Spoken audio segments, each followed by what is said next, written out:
Hello students, good morning. ચાલો આજે આપણે નવું ચેપ્ટર લેવાના છે મની. મની એટલે શું? આપણે કહીએ રૂપિયા, બરાબર, પૈસા. તો જે રૂપી, આપણી વેલ્યુ કઈ છે ઇન્ડિયાની? રૂપી, બરાબર છે. તો આપણે એને મની કહીએ છીએ. ઓકે. એવી રીતે આપણે અમેરિકામાં જઈએ તો ડોલર્સ, લંડન ઇંગ્લેન્ડમાં જઈએ તો યુરો. બધાની કરન્સી એવી રીતે અલગ અલગ છે, બરાબર. એ લોકોના મની એ રીતે આવે છે. ઓકે. તો મની જે છે એનું મતલબ કેવું છે કે અલગ અલગ સ્વરૂપ પણ છે, બરાબર છે. એ પણ આપણે અહીંયા જોવાના છે. ટાઈપ્સ ઓફ મની છે, એનું અલગ અલગ સ્વરૂપ છે, એ પણ આપણે જોવાના છે. The pain of losing a rupee is greater than the pleasure of earning a rupee. બરાબર.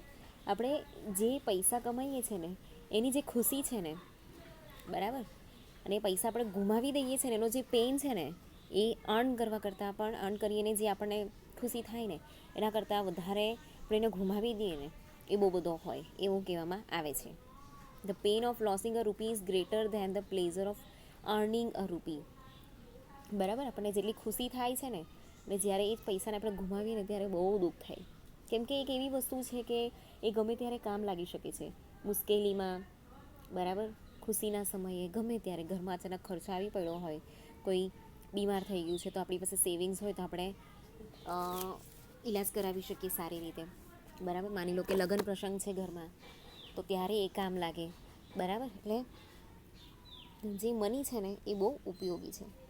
માની લો કે અચાનક એ લોસ થઈ ગયા, બરાબર, તો આપણને કેટલું દુઃખ થાય.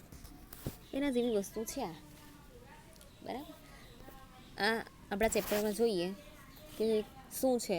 તો ઇન્ટ્રોડક્શન, પછી એનું મિનિંગ, મનીનું ફંક્શન, એના types, meaning of monetary policy, એના ઓબ્જેક્ટિવ્સ, પછી એના ટૂલ્સ, પછી ફિસ્કલ પોલિસી, પછી એના ઓબ્જેક્ટિવ, ટૂલ્સ, બરાબર. એટલી વસ્તુ આપણે અહીંયા શીખવાના છે. તો મની જે છે ને એને લિક્વિડ વેલ્થ કહેવાય છે. લિક્વિડ વેલ્થ એટલે કેવું કે જે એક જગ્યાએથી બીજી જગ્યાએ, બીજી જગ્યાએથી ત્રીજી જગ્યાએ એવી રીતે ફર્યા કરે છે. એક સોની નોટ હોય ને આપણી પાસે આવે ને, બરાબર, એ બીજા પાસેથી ફરીને જ આવેલી. માની લો કે તમે દુકાને ગયા કંઈ લેવા અને 100 રૂપિયા થયા, તમે 200ની નોટ આપી તો એ તમને 100 પાછા આપશે. તો એ 100 તમે દુકાનવાળા પાસેથી લીધી હશે, બરાબર. તો એ દુકાનવાળાને બી કોઈ બીજાએ જ આપેલી હશે. ઓકે. એટલે શોપકીપર પાસેથી આપણી પાસે આવી. હવે માની લો કે આપણે શાકભાજી લેવા ગયા તો આપણે એ નોટ કોને આપી? શાકભાજીવાળાને, બરાબર. હવે આપણે 50 રૂપિયાનું કંઈ શાકભાજી લીધું તો બીજી 50ની નોટ આપણી પાસે આવશે, બરાબર. તો એ 50ની નોટ બી કોઈ બીજાએ જ આપેલી છે. એટલે એ જે 100ની નોટ, 50ની નોટ, 200ની નોટ જે છે ને એ ફર્યા કરે છે, બરાબર.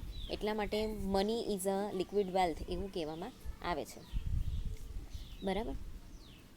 પહેલાંના જમાનામાં મની જે છે એ કોને ગણવામાં આવતું? પૈસા, બરાબર. તો અત્યારે નોટ અને સિક્કા જે છે એ બહાર પડ્યા. પહેલાંના જમાનામાં માની લો કે એક ગાય આપી તો ભાઈને આટલું અનાજ આપવામાં આવ્યું, બરાબર. એવી રીતે બધી એક્સચેન્જની વસ્તુ ચાલતી હતી, બરાબર છે. ચાલ મેં તને આટલા ઘઉં આપું છું, બરાબર, તું મને એક ગાય આપી દે. ઓકે.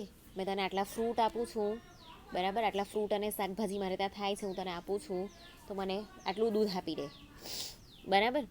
એવી રીતે વસ્તુ ચાલતું હતું. એ તો અત્યારે જે પૈસા છે, વેલ્થ છે, બરાબર, આપણી જે મેઇન વેલ્થ કહેવાય એ પૈસાને ગણવામાં આવે છે. બાકી પહેલાંના જમાનામાં ખરું ધન તો જમીન, ગાય, એ બધું જ ગણવામાં આવતું, બરાબર છે. તો in the economic activities wealth is generated by individuals and institution through conducting the economic activities. આપણે ઇકોનોમિક એક્ટિવિટીઝ થ્રુ આપણે વેલ્થ જે છે એ જનરેટ કરીએ છીએ, બરાબર. હવે માની લો કે કોઈ જોબ કરે છે, બરાબર. તો આપણે જે જગ્યા પર જોબ કરીએ છીએ તો ઇન્સ્ટિટ્યુશનને બી ફાયદો થાય છે, આપણને બી સેલરી મળે છે, બરાબર. એટલે બંને જણા ઇકોનોમિક એક્ટિવિટી કરે છે અને અહીંયા શું જનરેટ કરે છે? જે મની છે કે જે વેલ્થ છે એને જનરેટ કરે છે. તો right from the dawn of the human civilization, The major part of the human effort were directed towards the generation of physical wealth like agro produced by farmers and tools by artisans. તો આપણે એકદમ પાછળના જમાનાની વાત કરીએ, મેં તમને અત્યારે જ કીધું એ પ્રમાણે, બરાબર, જ્યારથી હ્યુમન સિવિલાઇઝેશન થયું ત્યારથી. તો અહીંયા કેવું છે કે લાઈફને એક વે આપવા માટે હંમેશા અહીંયા બધા કેવું હોય છે કે એક્ટિવ રહેતા હોય, બરાબર છે. તો સૌથી વધારે વર્લ્ડમાં જ્યારે પહેલાંના જમાનાની વાત કરું તો એગ્રો પ્રોડક્ટ્સ છે, બરાબર, એ જ ઉગતી હતી. ભગવાને આપણને ઝાડ છોડ બધું આપ્યું, બરાબર છે. ખેતીવાડી કરતાં શીખવાડ્યો, બરાબર છે. મગજ ચલાવ્યું, ફ્રૂટ્સ હતા તો ફ્રૂટ્સ ખાધા, બરાબર છે. શાકભાજી ઉગ્યા તો શાકભાજી ખાધા, મરી મસાલા આવ્યા, બરાબર છે. તેલ પીલતા આવડ્યું, જમવાનું બનાવતા આવડ્યું. ઓકે, તો પહેલાં કેવું હતું કે એગ્રો પ્રોડક્ટ્સ અને જે આર્ટિઝન્સ જે ટૂલ્સ બનાવતા હતા એ, બરાબર. હવે માની લો કે ફાર્મિંગ માટે આપણને જરૂર છે હળની, પાવડાની, બરાબર છે, ટ્રેક્ટરની. તો પહેલાંના જમાનામાં કેવું છે કે હળ બનાવવામાં આવ્યું, બરાબર છે, પાવડો બનાવવામાં આવ્યો હશે, કોદાળી, પછી કુહાડી, એ બધું બનાવવામાં આવ્યું. તો એવી રીતે બીજા બધા આર્ટિસ્ટને આપણે જોવા જઈએ. હવે માની લો કે વાંસના લાકડામાંથી એની બેગ બનાવવામાં આવે છે, બરાબર. જો પર્સથી માંડીને, ટોપલીથી માંડીને એના માટે મોમોઝ બનાવવાનું કુકર બી બનાવવામાં આવે છે, બરાબર, એને બાફવા માટેનું કુકર. તો આ રીતે એની એક વસ્તુ થઈ, બરાબર. હવે માની લો કે ભરતકામ કરતા હોય, બરાબર, આપણે ત્યાં તો બહુ ચાલે, ગુજરાત રાજસ્થાનમાં તો આખા વર્લ્ડમાં વખણાય આપણું વર્ક જે છે, બરાબર. એક કચ્છી વર્ક ને એક રાજસ્થાની વર્ક. ઓકે, તો આ થયા આર્ટિઝન્સના એક્ઝામ્પલ. તો એ લોકો બી એવી રીતે એક ઇકોનોમિક એક્ટિવિટી કરતા હતા પહેલાંના જમાનામાં, પણ ત્યારે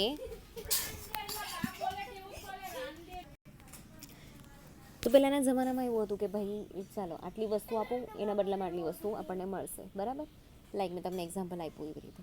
તો સૌથી પહેલાં આપણે ત્યાં પછી જે સિક્કા છે ને એ બહાર પડ્યા, તો સોનાના સિક્કા બહાર પડેલા, બરાબર. પછી ચાંદીના આવ્યા, તાંબાના આવ્યા, પછી સ્ટેનલેસ સ્ટીલ આવ્યું, મેટલ આવ્યું, આયર્ન આવ્યું, બરાબર. પછી કાગળની નોટ બની, બરાબર છે. તો આ રીતે જે વસ્તુ છે એ આવી. The economic activities become significant with the division of labor, generation of marketable surplus above self-consumption and its exchange to procure other things which were needed by the people. Initially, the exchange of goods and services were made without the use of money, which is popularly described as barter system in economy. બરાબર, barter system જે છે એ, બરાબર છે, without money અહીંયા વસ્તુ જે છે એ exchange કરવામાં આવે છે. હવે ઇકોનોમિક એક્ટિવિટીઝની અંદર કેવું છે કે એની અંદર ડિવિઝન ઓફ લેબર થયું જે પ્રોડક્શન કરતા હોય, બરાબર છે. પછી generation of marketable surplus above self consumption. તો અહીંયા વસ્તુ જે માર્કેટમાં જાય છે એને આપણે શું કરીએ છીએ, એનું કન્ઝ્યુમ કરીએ છીએ, બરાબર, એનું કન્ઝપ્શન કરીએ છીએ. પછી અહીંયા કેવું છે કે જે વસ્તુ છે, બરાબર છે, જે વસ્તુ આપણને જરૂર છે એ વસ્તુ આપણે ખરીદીએ છીએ. ઓકે, તો અહીંયા કેવું છે કે જે વસ્તુ વિધાઉટ મની એક્સચેન્જ થતી હોય ને એને કહેવાય છે બાર્ટર સિસ્ટમ, જે પહેલાં ચાલતી હતી. તો certain limitations of barter system like problems of division. 1 cow is equal to 500 kilogram wheat and 1 wants 100 kilogram wheat, બરાબર છે. તો હવે માની લો કે એક કાવ છે એને આપીએ, બરાબર, તો એ આપણને 500 કિલો ઘઉં આપે, પણ કોઈને 100 કિલો ઘઉંની જરૂર હોય, બરાબર. તો અહીંયા શું થાય, એટલે આવું બધા ડિવિઝનમાં પ્રોબ્લેમ થતું હતું. તો storage division, perishable agro products can not be store for longer time, બરાબર. એટલે કે જે પેરિશેબલ એટલે જેનો નાશ થઈ જાય ને એવો.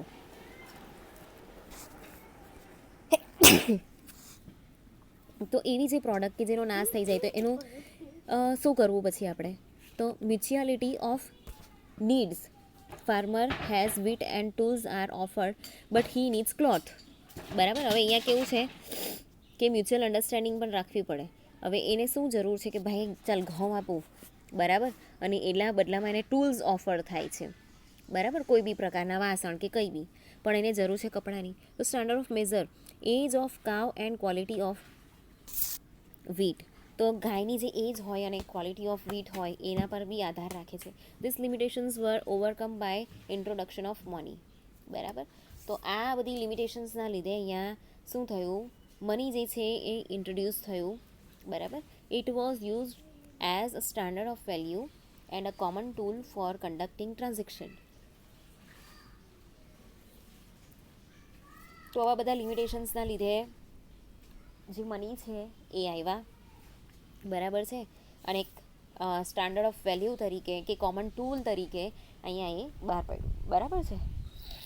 અહીંયાથી એના જે ટ્રાન્ઝેક્શન છે આપણે કરવાના છે. બરાબર. ચાલ તો મેં તને 50 સિક્કા આપું તો તું મને એક ગાય આપ, કે પછી તને 50 સિક્કા આપું તો તું મને 500 કિલો ઘઉં આપ. બરાબર છે. એવી રીતે પછી મનીનો વ્યવહાર ચાલુ થયો. ઓકે. તો જે મની છે, બરાબર, એ જે ટર્મ છે મની વર્ડ એ મોનેટા, લેટિન વર્ડ છે મોનેટા, ત્યાંથી આવ્યું છે. બરાબર છે. તો મોનેટાનો મિનિંગ થાય છે an acceptable medium of transfer. બરાબર. મોનેટાનો મિનિંગ છે an acceptable medium of transfer. Okay. એના પરથી ઇંગ્લિશમાં આવ્યું મની. જો ઇન્ડિયામાં સૌથી પહેલાં છે ને જે સિલ્વર કોઈન આવે ને, બરાબર, એનો સૌથી પહેલાં યુઝ થવાનો ચાલુ થયેલો. બરાબર છે. એક પરફેક્ટ માપના અને પરફેક્ટ વજનના કોઈન આવતા હતા. બરાબર. જો આ ફોટો તમને દેખાય છે.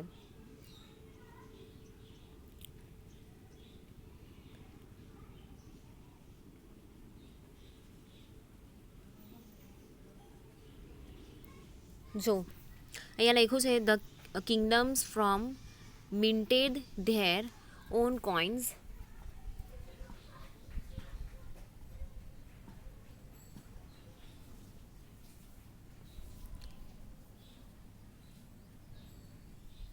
included ગાંધાર, કુંતલા, કુરુ, પંચાલ, મગધ, સક્યા, સુરસેના અને સુરાષ્ટ્ર. બરાબર.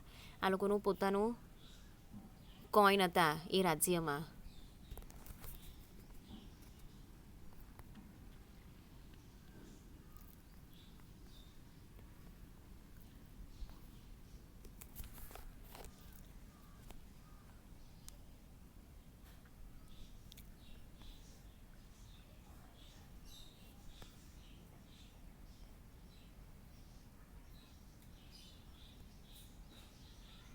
જો સૌથી પહેલાં છે ને કાવડી સેલ જે હતા ને, બરાબર, એનો યુઝ થયેલો આ રીતના આવે